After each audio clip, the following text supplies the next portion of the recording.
On this week's episode of What's Up Weekly, we cover one of the biggest fundraising events of the year, Indiana University Dance Marathon. And we meet with Arianna Smith, the founder and president of the IU Mask Project. What's Up Weekly starts now.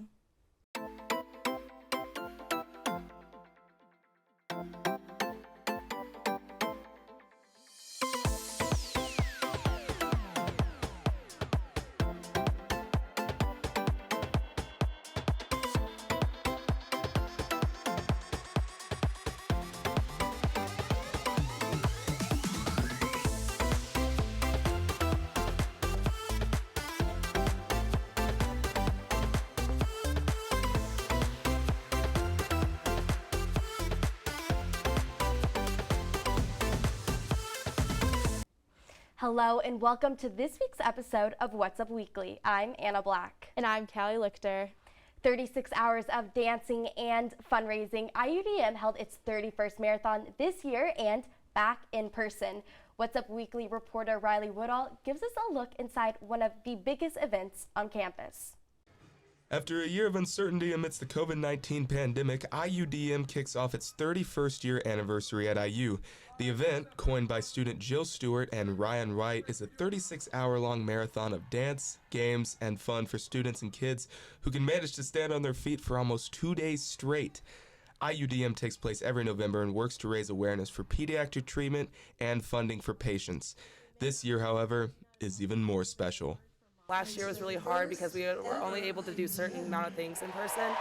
We had a Riley Inspo tent and we were able to see the morale and total in person, but it was at a distance and in cars, so it was really hard to see that. But right now, we're all with each other in the tennis center, learning about Riley kids and being with each other, wearing our polos, going through our tunnels, and making every moment matter. Since its inception in 1991, IUDM has raised over $43 million for Riley Hospital, and this year looks to add an even greater amount to that astounding total. Still being able to raise $2.9 million last year during a global pandemic, I'm just so excited for tomorrow morning to see what the total is going to be. I'm hoping for just any number that's big. We know that anything it is going to, whatever it's going to be impactful, it's going to change lives, it's going to save lives. IUDM is truly a miracle and a movement. With everything that we've seen down here, IUDM is truly an inspiration, isn't it, Natalie? Yes, Riley. IUDM's lasting impression and resilience serves as a reminder that even in the darkest times, we shine the brightest. For What's Up Weekly, I'm Riley Woodall. At the end of the 36 hours, IUDM raised over $3 million for Riley Children's Hospital. Dia de los Muertos, or Day of the Dead, is a tradition in Mexican culture to honor deceased loved ones. This year, the Bloomington Day of the Dead community altar returned to the Monroe County History Center. I caught up with the co-curators to see what it was all about. The Bloomington Day of the Dead community altar has been a part of the community for the past 16 years. After a year of being virtual, the altar is ready for guests to pay homage to loved ones who have since moved on. Co-curator Michael Redmond says that the altar is a place that community members visit year after year to see pictures and items they left behind for their dearly departed. Every year, a lot of the same people come back. And especially after these last couple of years, there's a lot of people to honor on the altar. Bloomington community members are encouraged to come and leave a picture or a symbol of their loved ones. And I know that here today I have something for my grandma Clara. She always loved Cracker Jacks, so here's her photo and her on a box of Cracker Jacks. The altar is especially important to people going through grief after a passing. Co-caretaker Rachel DiGregorio says that the altar is something cathartic for people wanting to move on. Someone left here, something here 15 years ago, and they come back and they see it. So it's part of a process for a lot of people. I feel like it's part of their healing process, and I think it's really cathartic. On Tuesday, November 2nd, Redmond and DiGregorio held their closing ceremony, where community members were encouraged to stop by to share stories, drink spicy hot chocolate, and hold a celebration of life, which is at the core of Day of the Dead ceremonies. The altar will be open next October after closing Tuesday. I was so touched when I got to place the offering for my grandma on the altar. It was truly wonderful to see and be a part of this Bloomington tradition. Halloween may be over, but Bloomington was sure to take advantage of this weekend's holiday.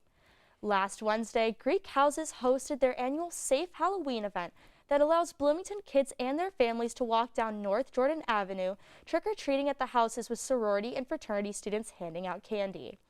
After being canceled last year due to the COVID-19 pandemic, the community event was a great way to kick off the Hallow weekend.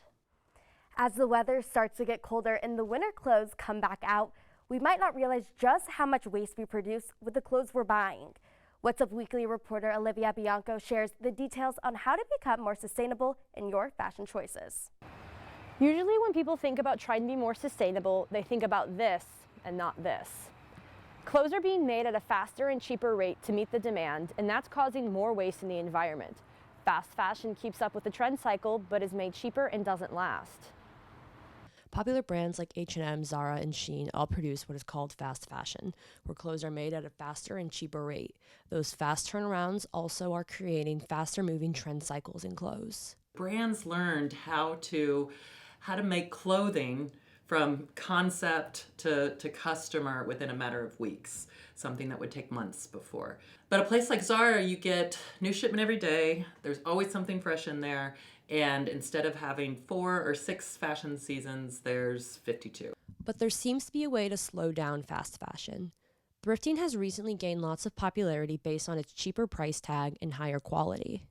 The trends are going so fast anyways that, you can probably find stuff in your thrift store that is like more unique and cool than even things you can find in your like local fast fashion kind of outlets. What's your budget for clothing in a year? And can you transform some of that into buying something that's classic, that will last a lifetime, that really identifies kind of who you are, and may cost more, but the plan is to have it forever. As the weather starts turning colder, look for new winter clothes that can last more than one season. Shopping secondhand and starting clothes swaps with your friends are also great ways to start practicing sustainability all year round. For What's Up Weekly, I'm Olivia Bianco. That's some great advice. I'm definitely going to make some changes to my closet as we move into this colder weather. Speaking of fashion, masks are still in style. And joining us today is Arianna Smith, founder of IU's Mask Project. Thank you so much for joining us today. Thank you so much for having me. I'm really excited to be here.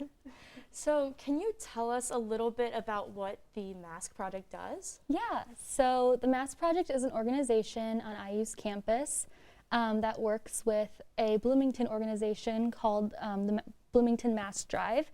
And they are an organization that has been providing handmade reusable masks since the beginning of the pandemic. And so we volunteer with them every Monday and Friday from 2 to 6 p.m. And we sew masks, we sort different types of masks, and we just connect with our community, and it's just an amazing time and experience. That's awesome. Yeah. So I know we caught up with you last year, so how have things changed this semester with Mask Project? Yeah, so I think last year it was a little more intense because we were coming back from with COVID going on and everything was online, and everywhere really required masks. So we had a lot of volunteers. This semester, it's been a little bit slower. The need for masks are obviously still large in Monroe County, but in different places in the United States, people are more lenient. So there's kind of like that, like those differing opinions. And so I feel like we've definitely cut back on the amount of volunteers we had, which is sad, and we're hoping to get more because Monroe County does still require masks. But we still volunteer 2 days a week from 2 to 6, and we really encourage students to come out and help. That's really awesome. So can you tell us how many different kinds of masks you make, like patterns-wise? Yeah, so the Bloomington Mask Drive, we owe it all to them. They came up with all of this. We really just go and help and volunteer our time. But they have, I believe, 4 different types of masks, and they label them A, B, C, and D. And the biggest type of mask are the B masks and the A masks, and those are usually what you can find in mask stations. They have 8 different mask stations around Bloomington, One of their biggest ones is the Monroe Library, Monroe County Library, which is on Kirkwood. So they still fill that regularly and people still take them. So yeah, they have 4 different types of masks that you can choose from. And how many masks have you all made since the beginning? Yeah, so the Bloomington Mask Drive has been around since, I believe, March of 2020, and they're coming up on 80,000 masks. Wow. So they have done so amazing. I don't know how many exactly the Mask Project has specifically made. I know we made close to 1,000 last year with them, so maybe upwards to 2,000 with them. So yeah, I'm really proud of them and all the work that they've put in, and just really, grateful that they've allowed us to do our part in our community. Yeah, it's so cool that you've made so many masks. And I know for a lot of students still looking for those reusable masks, where's the most convenient place for them to find them? Yeah, so we actually do have a mask station at Luddy Hall on campus. And you can see it's red and white. It has the IU symbol on it and everything. So if students want to go there and grab some masks, they totally can. And like I said earlier, there's one at the library on Kirkwood. So once Bloomington raises the mask mandate, what's kind of the future of the masks? So we've talked with the Bloomington Mask Drive founder about that, and really they don't really have a huge plan yet. They're just going with the flow. As long as they're needed, they're going to be operating fully and providing masks for the community. So I think that's the most important thing, just following the need of what people need. And what are your personal goals for the Mask Project moving forward? Yeah, so obviously being of any service to the Bloomington Mask Drive is like our main goal, helping them get those masks out there. But something specifically that the Mask Project at IU does is we do social media campaigns on our Instagram. One of our biggest ones last year was My Mask Matters, and we had people from IU's campus hold up a board saying why they wore their mask, basically, to personalize that experience and that concept and promote mask culture on campus. And then this year, we've kind of redirected it to why people are getting vaccinated. So we do have that campaign as well. Awesome. Well, thank you so much for coming in. Thank you so much for having me. This was awesome. Thank you. And we'll be right back after the break to tell you this week's trending topics.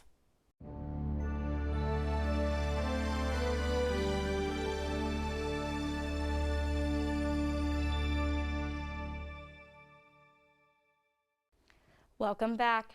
Actor Alec Baldwin is publicly speaking out for the first time after tragedy struck the Rust movie set. A couple weeks ago, a prop firearm was not thoroughly checked. It sent out actual bullets striking and killing the cinematographer Helena Hutchins. There's been an ongoing investigation since the accident, but Baldwin spoke out about it for the first time. Earlier this week, when speaking to paparazzi, he addressed how frequently actual bullets have been fired off in movie sets over the past decades. Baldwin said that accidents happen all the time, but this was, quote, a 1 in a trillion episode. He says they are all still waiting to hear updates from the Sheriff Department's investigation. In the meantime, he says he's been staying in touch with Hutchins' 9-year-old son. Baldwin also reflected on his friendship he and the crew had with her. Some people celebrate Halloween Day, but others celebrate Halloweekend. Here are 4 iconic costumes from the spooky weekend. Up first, we have Harry Styles as Dorothy. Styles performed at Madison Square Garden on Halloween Eve, which he dubbed Harry instead of Halloween. Next, we have Lizzo as Baby Yoda. I honestly didn't see this one coming, but seeing Lizzo perform and walk around town as a decked-out Baby Yoda was amazing. Another incredible outfit coming out of left field is Taylor Swift as a squirrel. I feel like this is so Taylor. She always has the funniest costumes. And our favorite is Joe Jonas, Sophie Turner, and actress Olivia DeJonge, who dressed up as Paolo, Isabella, and Lizzie McGuire from the 2003 Lizzie McGuire movie. This was my favorite movie as a kid, so seeing this made me so happy. I have to say that Joe Jonas and Sophie Turner are always the queen and king of Halloween. And that's what's up this week. Tune in next week for more local and entertainment news. Be sure to follow us on social media. Follow us on Facebook, Instagram, and Twitter at IUSTV News. For What's Up Weekly, I'm Anna Black. And I'm Callie Lichter. Thanks for watching, and we'll see you next week.